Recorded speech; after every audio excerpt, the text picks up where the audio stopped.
Hello friends, welcome to my YouTube channel knowledge discovery. बहुत सारे लोग ऐसा बोलते हैं कि इकोनॉमिक्स, अरे बाप रे, इसमें तो इतनी सारी थ्योरी पढ़नी पड़ेगी।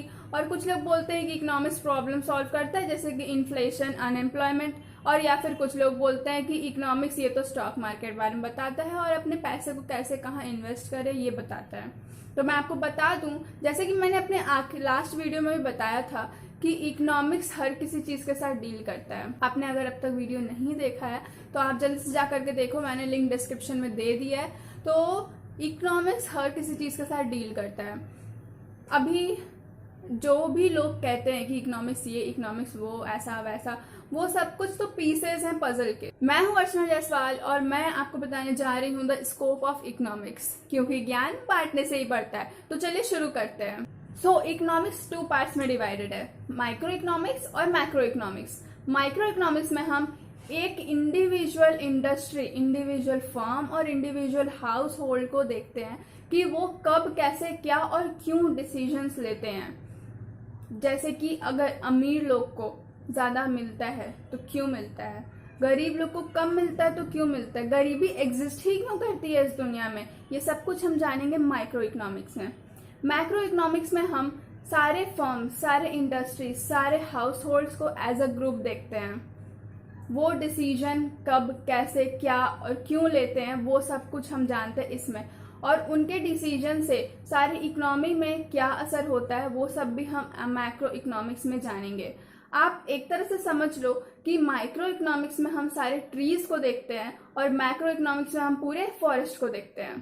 तो जो भी प्रोड्यूस किया जाता है, कोई भी गुड, और फिर उस गुड को किसी दूसरे गुड्स और सर्विसेज को प्रोड्यूस करने के लिए यूज किया जाता है और उसे हम कहते हैं कैपिटल, रिसोर्सेज और capital. For example table, chair, building. For example आपको टेबल बनाना है लकड़ी का, तो आप लकड़ी काट करके लेकर आओगे, उसे डिजाइन करोगे, फिर आप किसी और को दोगे और वो फिर उससे टेबल या चेयर या सोफा या जो भी होते हैं लकड़ी के सामान वो सब उससे बनाएंगे। तो जो बेसिक रिसोर्सेज होते हैं जैसे कि लैंड, लेबर, कैपिटल, वो सब होते हैं फैक्टर्स ऑफ प्रोडक्शन।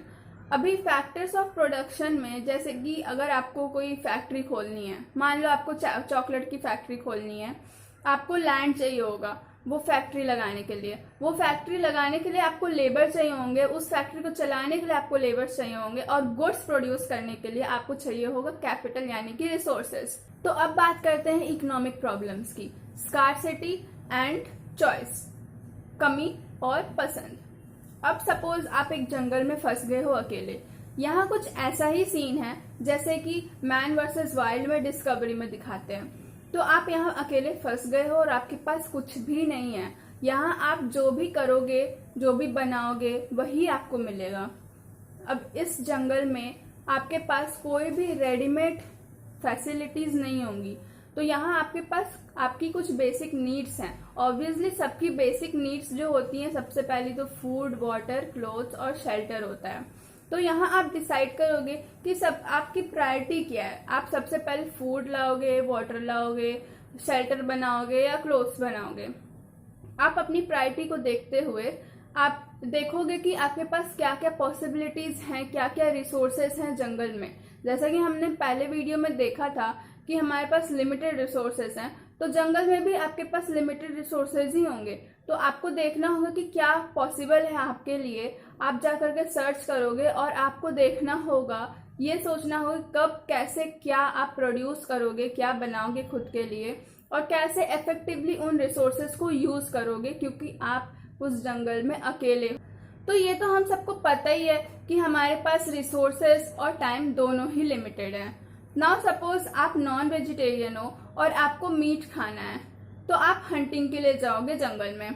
आपका ज्यादातर टाइम हंटिंग के लिए चल जाएगा और इसीलिए आपके पास कम टाइम रह जाएगा वाटर या अदर चीज को खोजने के लिए। आप सपोज वेजिटेरियन भी हो तो आप फ्रूट्स या वेजिटेबल्स खोजने के लिए जाओगे और आपके पास कम टाइम रह जाएगा वाटर या शेल्टर या कुछ और खोजने के लिए या बनाने के लिए। नाउ सपोज आपको अपने लिए शेल्टर बनाना है, तो आप जाओगे, लकड़ी काट कर लाओगे, उन्हें अरेंज करोगे, उन्हें बनाओगे। आपका काफी ज्यादा टाइम जो रहेगा वो चल जाएगा शेल्टर बनाने में। तो आपके पास जो बेस्ट ऑल्टरनेटिव रहेगा वो रहेगा कि आप उतने ही टाइम और मेहनत से फूड शेल्टर के बजाय फूड या वाटर या कुछ और भी कर सकते थे, बट आपने शेल्टर बनाया। तो यहाँ पर जो आपका बेस्ट ऑल्टरनेटिव है शेल्टर का वो है फूड या वाटर। तो जब हम किसी भी काम को करने के लिए किसी दूसरे काम को छोड़ते हैं तो उसे हम इकोनॉमिक्स के टर्म्स में अपॉर्चुनिटी कॉस्ट कहते हैं। फॉर एग्जाम्पल, आप मूवी देखने जाने वाले हो तो आपने टिकट्स खरीदी है पैसे देकर और अप्रॉक्स आपका 3 आवर्स तो चला जाएगा मूवी देखने में। तो यहाँ पर आप उन्हीं पैसों से उतने ही टाइम में आप अपने लिए शॉपिंग कर सकते थे या कुछ और कर सकते थे। तो यहाँ पर आपका बेस्ट ऑल्टरनेटिव मूवी देखने जाने का बेस्ट ऑल्टरनेटिव होगा शॉपिंग करना। तो अब आप बोलोगे कि मैं बाहर जाने के बजाय घर पर सो जाऊंगा या सो जाऊंगी तो ये मेरा अपॉर्चुनिटी कॉस्ट होगा। नहीं, अपॉर्चुनिटी कॉस्ट में रिलैक्सिंग या रेस्टिंग नहीं आता है क्योंकि ये फ्री है। तो ये सब जो भी मैंने आपको बताया है, आपका एग्जाम्पल लेकर के आप जंगल में फंस गए हो तो यहाँ आपकी सिचुएशन और सोसाइटी की सिचुएशन सेम होती है। जो सिचुएशन आपके साथ था, जो डिसीजंस आपने किए, जो सोच समझ के किया, वही सोसाइटी भी करती है जब हमारे पास स्कार्स रिसोर्सेज होते हैं। और गाइस, टाइम की वैल्यू तो कॉलेज स्टूडेंट से पूछो, बहुत मेहनत बहुत टाइम लगता है वीडियो बनाने में। तो प्लीज़ आप लोग सपोर्ट करो, लाइक करो, शेयर करो, सब्सक्राइब करो और अगर मेरा वीडियो पसंद आया हो तो जल्दी से कमेंट करके बताओ। Thank you for watching my video. मिलते हैं नेक्स्ट वीडियो में। अरे कहाँ जा रहे हो? एक बोनस टिप तो लेते जाओ।